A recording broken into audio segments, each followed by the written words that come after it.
ఏంటి ఎలా సాగుతోంది ప్రచారం? ముందుగా అసలు టీడీపీలో ఉండి జగన్ని విమర్శించిన మీరు అదే జగన్ వైపు నిలబడి ఇప్పుడు టీడీపీని విమర్శించాల్సి రావటం, ఆ టీడీపీ పైనే పోటీ చేయాల్సి రావటం ఏంటి ఎప్పుడైనా ఊహించారా? ప్రజలు ఎలా రిసీవ్ చేసుకుంటున్నారు అసలు? అంటే ఒకటండి, నేను ఎప్పుడు పాలసీస్ మీద వెళ్ళే వ్యక్తి అని మీ అందరికీ తెలుసు, ప్రజలకు కూడా తెలుసు.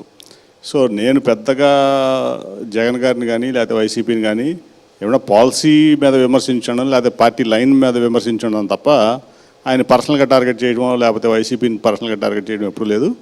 అట్లాగే 2019 తర్వాత వైసీపీ గెలిచిన తర్వాత కూడా, ఎందుకంటే నేను ఎప్పుడు ఎలక్షన్ వరకే రాజకీయం అని నా అభిప్రాయం.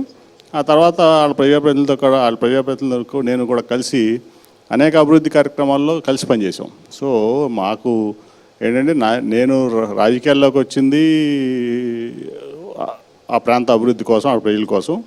సో అదే ఎజెండాగా నేను పనిచేయడం జరిగింది కాబట్టి నాకు పెద్దగా అక్కడ నాకేం డిఫరెన్స్ లేదు. అట్లాగే నా కంఫర్ట్ లెవెల్ కూడా ఎక్కువగానే ఉంది. టీడీపీలో ఉండి జగన్ తిట్టడం, జగన్ వైపు ఉండి టీడీపీ తిట్టడం ఒకేలాగా అనిపిస్తూ ఉందా? అదే మీకు చెప్పింది ఏంటంటే, నేను ఎప్పుడు పాలసీ మీదే నేను మాట్లాడేవాడిని. మీకు అందరికి కూడా తెలిసి నేను ఎప్పుడు ఎక్కువ ప్రెస్ మీట్లు పెట్టి లేకపోతే ఒక ఇన్సిడెంట్ అవ్వగానే ప్రెస్తో మాట్లాడతాం అట్లాంటివి నేను ఎప్పుడు చేయలేదు. నా ఎజెండా ఎప్పుడు విజయవాడ అభివృద్ధి. సో ఆ దిశగానే నేను ఎప్పుడు ప్రయాణం చేసి 10 ఏళ్లలో యాజ్ ఎ ఎంపీ. సో నాకు ఏంటంటే అనవసరంగా ఒకళ్ళు నిందించడం, అనవసరంగా ప్రెస్ మీట్ పెట్టి నా ఐడెంటిటీ క్రైసిస్ ఉందని నేను చెప్పుకోవడం అనేది నేను ఎప్పుడు చేయలే. సో ఎప్పుడన్నా నాకు ఏ పాలసీ నచ్చకపోయినా, ఎవరు చేసిన పాలసీ అవ్వదు, అది బీజేపీ అవ్వచ్చు, వైసీపీ అవ్వచ్చు, ఈవెన్ నేనున్న టీడీపీ అవ్వచ్చు, నేను ఒకే రకంగా చూసేవాడిని దాన్ని. జగన్ని ఆర్థిక నేరస్తుడని కూడా తిట్టారు మీరు. ఇప్పుడు మాకు చంద్రబాబు నాయుడు గారు నూరు పోసింది ఏంటంటే, జగన్మోహన్ రెడ్డి పెద్ద ఆర్థిక నేరస్తుడు, ఆయన మీద చాలా కేసులు ఉన్నాయి అన్నీ చెప్పి రోజు మీకు కూడా తెలుసు 1,00,000 కోట్లు అవినీతి చేశాడు జగన్మోహన్ రెడ్డి అని చంద్రబాబు గారు పెద్ద బుక్ వేశాడు. దాన్ని ఢిల్లీ ఇక్కడి నుంచి ఢిల్లీ అంతా తీసుకెళ్ళి చూపించినటువంటి పరిస్థితి.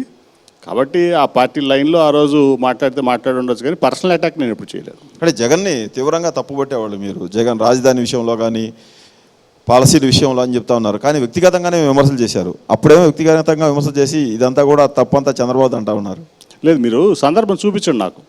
వ్యక్తిగతంగా నేను ఎప్పుడు జగన్మోహన్ రెడ్డిని విమర్శించాను. పాలసీ మీద విమర్శించుండొచ్చు, తప్పులేదు దాంట్లో. పాలసీ మీద ఎవరైనా విమర్శిస్తారు, ఆ రోజు ఉన్నటువంటి పరిస్థితిని బట్టి విమర్శిస్తాం, సిచ్యువేషన్ బట్టి విమర్శిస్తాం. అంతేగాని ఎప్పుడు అనవసరమైనటువంటి నిందలు అయితే నేనైతే ఎవరి మీద మోపలేదు. నేను వైజాగ్లో ఆయన మీద దాడి జరిగితే అదే ఆయన చేయించుకున్నాడని కూడా మీరు మాట్లాడారు. నేను ఎప్పుడు మాట్లాడినట్టు వీడియో ఉంది, అది మీ వాయిస్ ఉందాం సార్. జగన్మోహన్ రెడ్డి మామూలు మనుషులు ఎత్తురే కాదు, ఆర్థికంగా కూడా ఆర్థిక నేరస్తుడు జగన్మోహన్ రెడ్డి. అనేక కేసుల్లో ఏవని ముద్దాయి మీ జగన్మోహన్ రెడ్డి. ఇవాళ మీరు ఆడుతున్నది జగన్ నాటకం. దాన్ని కప్పిపుచ్చుకోవడానికి కోసం చంద్రబాబు నాయుడు మీదో లేదా తెలుగుదేశం పార్టీ మీదో మీరు దాడులు చేయించుకుని ఒక పక్క బీజేపీతో పాటు కుమ్మక్కై ఇవాళ ఆంధ్రప్రదేశ్ పోలీసులను నమ్మను నేనని చెప్పి జగన్మోహన్ రెడ్డి చెప్తా ఉన్నాడు. ఎందుకని నమ్మడు ఆంధ్రప్రదేశ్ పోలీసుల్ని? నువ్వు ఆడమన్నట్టు ఆడితే పోలీసులు నువ్వు నమ్ముతావు. ఈరోజు పోలీసులు నువ్వు చెప్పేటువంటి విషయాలకి, నువ్వు మాట్లాడేటువంటి మాటలకి వాళ్ళు పట్టించుకోవట్లేదు. కాబట్టి నేను ఆంధ్ర పోలీసులు నమ్మనని చెప్పి నువ్వు చెప్తా ఉంటావు. ఆ రోజు నేనున్నటువంటి పార్టీ ఇచ్చిన లైన్ అది. మీకు తెలుసు పార్టీ లైన్ ఎట్లా ఇది ఉంటుందో. ఆ లైన్లో ఆ రోజు మాట్లాడమన్నారు. సో పార్టీ ఆ లైన్ ఇచ్చింది. దాన్ని బట్టి ఆ రోజు జగన్మోహన్ రెడ్డి గారి మీద ఆ రోజు ఉన్నటువంటి పరిస్థితిలో మాట్లాడి నేను బిల్లోనే చంద్రబాబు లాంటి నిజాయితీ పరుడు లేడు అని చెప్పిన మీరు ఇప్పుడు జగన్ ఎలా మంచివాడయ్యాడు సార్? ఇప్పుడు చంద్రబాబు నాయుడు గారితో నేను 14 to 19 వర్క్ చేశాను, చాలా క్లోజ్గా వర్క్ చేశాను. అట్లాగే ఈ 5 ఏళ్ళలో జగన్ పాలన కూడా చూశాను నేను. మీకు ఆ 14 to 19 నేను చూసిన పాలనలో అనేక తప్పులు జరిగినాయి చంద్రబాబు నాయుడు గారి వల్ల కూడా.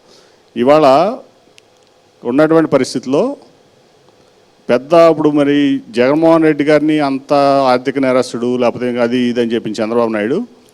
ఆయన చేసిన పనులు ఏంటో ఆయన చూసుకోవాలి ముందు. కాబట్టి నేననేది ఏంటంటే, ఒకళ్ళ మీద ఒకళ్ళు విమర్శించుకోవటం, పార్టీ లైన్లో ఉన్నప్పుడు పార్టీ వ్యక్తుల్ని విమర్శించమంటాం ఆ రోజు చంద్రబాబు నాయుడు చేసిన పని అది. సో ఆ రోజు ఉన్నటువంటి పరిస్థితుల్లో మేము యాజ్ ఎ పార్టీ ఎంపీగా పార్టీ ఇచ్చినటువంటి విప్ని మేము అనుసరించి మాట్లాడి ఉండొచ్చు అన్నమాట.